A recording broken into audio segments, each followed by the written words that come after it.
بسم اللہ الرحمن الرحیم۔ السلام علیکم۔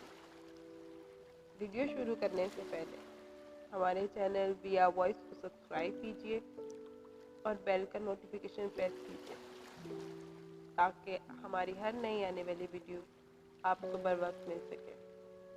شکریہ۔ شادی کے بعد میں پہلی بار کھانا بناتی، وہ کچن میں میرے پاس آ گئے، شرارت سے چٹکی کاٹی اور کہنے لگے، میڈم صاحب آج چکن بنا رہی ہیں۔ مجھے کہنے لگے چائے کا 1 کپ بنا دو۔ میں چائے بنانے لگی تو انہوں نے باتوں میں لگا لیا۔ اسی دوران میں نے نمک چائے میں اور چینی چکن میں ڈال دی۔ کہنے لگے آسیہ الائچی بھی ڈالنا۔ میں نے چائے میں الائچی ڈالی، پیار سے سانس کھینچتے ہوئے بولے، واہ کیا خوشبو ہے۔ چائے کپ میں ڈال کر ان کو دی، میری طرف دیکھتے دیکھتے آنکھوں ہی آنکھوں میں ڈالے۔ مجھے ایک بوسہ کیا، پھر چائے کا ایک گھونٹ بڑھا اور پھر میرے سرتاج کی چائے کہاں میں حیران تھی۔ اللہ خیر کرے، کیا ہو گیا؟ مجھے چلا کر بولے، ارے آسیہ یہ کیا کر دیا؟ چائے میں نمک کون ڈالتا ہے؟ میں نے گھونٹ بھرا، ستیہ ناس ہو، نمک ڈال دیا میں نے چائے میں۔ میں مسکرائی، سوری کہا۔ کہنے لگے آسیہ چھوڑو یار، مجھے ایک لیگ پیس نکال کر دو۔ میں نے جلدی سے پلیٹ میں لیگ پیس ڈال کر دیا۔ انہوں نے تھوڑا سا کھایا اور پھر چلانے لگے، ارے یار یہ کیا کر دیا؟ چکن میٹھا کیوں ہے؟ میں حیران تھی، دیکھا بیڑا غرق، اس میں تو میں نے شوگر ڈال دی ہے۔ میری طرف دیکھ کر زور زور سے ہنسنے لگے۔ آسیہ پاگل ہو گئی ہو کیا؟ گھر پہ مہمان آ رہے تھے، ان کے لیے کھانا بنا رہی تھی، اب میں کسی کو کیا کہتی؟ خیر انہوں نے کہا کہ چکن پھینک دو اور کسی کو کچھ مت بتانا۔ مجھے ان کی اس محبت سے محبت ہو گئی تھی۔ آج میرے بھائی کی شادی تھی، ان کو تنخواہ نہ ملی، میں منہ لٹکائے بیٹھی تھی کہ مجھے شاپنگ کرنی ہے۔ کہنے لگے آسیہ میرے پاس پیسے نہیں ہیں، عید والے کپڑوں میں گزارا کر لو نا۔ نہ چاہتے ہوئے بھی میں رونے لگی۔ ارے آسیہ یہ کیا؟ تم رو کیوں رہی ہو؟ وہ کھانا کھا رہے تھے، کھانا چھوڑ کر پاس بیٹھ گئے اور میرے آنسو صاف کیے۔ کچھ نہیں، آپ کھانا کھائیں۔ مجھے اچھا لگا وہ کھانا چھوڑ کر مجھ سے شرارتیں کرنے لگے تھے۔ میں ناراض تھی۔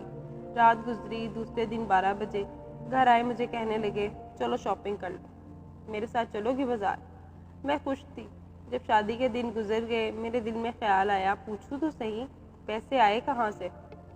تنخواہ نہیں ملی تھی تو پھر ان کے ہاتھ پر نظر گئی، انہوں نے اپنی انگوٹھی بیچ دی تھی۔ اس دن میں بہت شرمندہ ہوئی، ان کے سینے سے لگ گئی۔ میری نند سے لڑائی ہو گئی تھی، میں نے نند کو گالیاں دیں، نند نے میں نے شوہر سے کہا مجھے الگ گھر میں رہنا ہے۔ میں ضد کر رہی تھی، انہوں نے غصے میں مجھے تھپڑ مار دیا۔ میں ناراض ہو کر امی کے گھر چلی گئی، وہ 1 رات نہ رہ سکے تھے۔ رات کو ہی مجھے لینے آ گئے، میرے سامنے بیٹھ کر مجھ سے معافی مانگنے لگے۔ ان کی آنکھوں میں آنسو تھے، مجھے پیار سے سمجھانے لگے، مجھے دنیا داری سے سکھانے لگے، لیکن میں بہت ناراض تھی۔ مگر جب انہوں نے میرا ہاتھ تھاما، مجھے پیار سے سمجھایا تو میں ان کی اس محبت پر فدا ہو گئی۔ کہنے لگے چلو آسیہ اپنے گھر چلو، وہ گھر تمہارا ہے، تم تکلیف میں ہوتی ہو تو درد مجھے بھی ہوتا ہے۔ امی نے میرے لیے بریانی بنائی تھی، لیکن میں نے ان کا ہاتھ تھاما اور اپنے گھر لوٹ آئی۔ امی نے بہت کہا کہ کھانا کھا کر جانا، لیکن مجھے گھبراہٹ ہونے لگی تھی، ناراض ہو کر آئی تھی اور ان کو مجھے لینے آنا پڑا تھا۔ وہ بہت کم غصہ کرتے تھے مجھ پر، ہر چیز مجھ سے مانگا کرتے، آسیہ میری گھڑی کہاں ہے؟ آسیہ میرے جوتے کہاں ہیں؟ آسیہ میرے کپڑے الماری سے نکال دینا۔ کبھی بیمار ہو جاتی تو نہ جانے ان کو کیا ہو جاتا، بس بے چین رہتے، ان کو سکون ہی نہیں آتا تھا۔ بار بار میری آنکھیں چومتے، میرا سر دباتے، پھر میڈیسن بھی خود پاس بیٹھ کے کھلاتے۔ مجھے کہتے تم اپنا خیال نہیں رکھتی ہو نا، اسی لیے بیمار ہو جاتی ہو۔ ساری رات نہ سوتے، میں درد سے کراتی، میرا سر گود میں رکھ لیتے اور جتنی بھی بیمار ہوں ان کی محبت میری شفا بن جاتی۔ اللہ نے جب ہم کو بیٹا عطا کیا، وہ مجھے بالکل بھی گھر کے کام نہیں کرنے دیتے تھے۔ صبح اٹھ کر جھاڑو دیتے، ناشتہ بناتے، پھر مجھے جوس بنا کر دیتے، میرا بہت خیال رکھتے۔ میں مسکراتی، آپ تو بہت اچھے سے گھر سنبھال سکتے ہیں۔ وہ میری آنکھوں میں دیکھ کر شرارت کرتے ہوئے کہتے، ہاں ہاں مفت کا نوکر جو ملا ہوا ہوں۔ مجھے یاد ہے جب مجھے اٹیک ہوا تھا، میں بہت بیمار تھی، 1 سال پہلے کی بات ہے۔ کہ میرے پاس بیٹھ کر بہت رو رہے تھے۔ میرا ہاتھ اپنے سینے سے لگا کر کہنے لگے، آسیہ میں مر جاؤں گا، تم کو کچھ ہوا تو دیکھنا آسیہ، میں اپنی سانسیں قربان کر دوں گا۔ یہ میرا چہرہ اپنے ہاتھوں میں بھر کر رونے لگے۔ مجھے دغا نہ دینا آسیہ، میں ان کی طرف دیکھ کر مسکرائی۔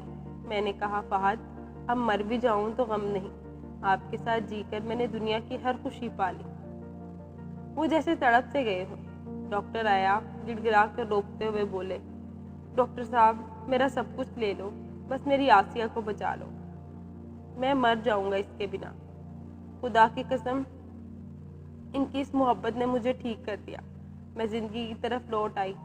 ڈاکٹر کہتے ہیں میں آئل والا کھانا نہ کھاؤں، فروٹ وغیرہ کھاؤں، تو وہ روز مجھے جوس بنا کر دیتے ہیں، پھر سیب کاٹ کر پلیٹ میں ڈال کر دیتے ہیں، مجھ سے باتیں کرتے ہیں، کہتے ہیں آسیہ، میں دعا کرتا ہوں مجھے تم سے پہلے موت آ جائے، ہمارا بچھڑنا مجھے مار دے گا۔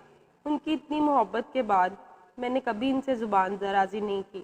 وہ جس حال میں رکھتے، آمین کہتی، ان کے ہر دکھ درد میں قدم ملا کر چلتی۔ آج میری عمر 50 سال ہو گئی ہے، میں ان کی تصویر کے سامنے بیٹھی ہوں اور میری آنکھوں میں آنسو ہیں۔ وہ مجھے چھوڑ گئے، میری گود میں آخری سانس لی تھی انہوں نے، ان کو اٹیک ہوا تھا۔ شان کے جانے کے بعد اب اداس رہتی ہوں، بہت اداس۔ روز ان کی قبر پر جاتی ہوں، دعا مانگتی ہوں، اور مرنے سے ایک رات پہلے مجھ سے کہہ رہے تھے، آسیہ، جنت میں انتظار کروں گا تمہارا، اپنا بہت خیال رکھنا، سمجھی، اور آئل والی چیزیں نہ کھانا، تکلیف میں ہوگی، اگر تم تکلیف میں ہوگی تو مجھے بھی تکلیف ہوگی۔ اولاد جوان ہو چکی ہے، سب کی شادیاں کر دی، لیکن میں اب ان کے پاس جانا چاہتی ہوں۔ ان کی یاد مجھے تڑپاتی ہے، زندگی ان کے ساتھ تھی، اب تو بس سانسوں کا سفر جاری ہے۔ بس میں سب لڑکیوں سے یہی کہوں گی، ہم سفر میرے فہد سا ہو تو قدر کرنا۔ مجھ سے پوچھو ان کے بنا ایک سانس بھی لینا بے حد محال ہے، ہمیں پوچھو کیا ہوتا ہے بنا دل کے جیے جانا۔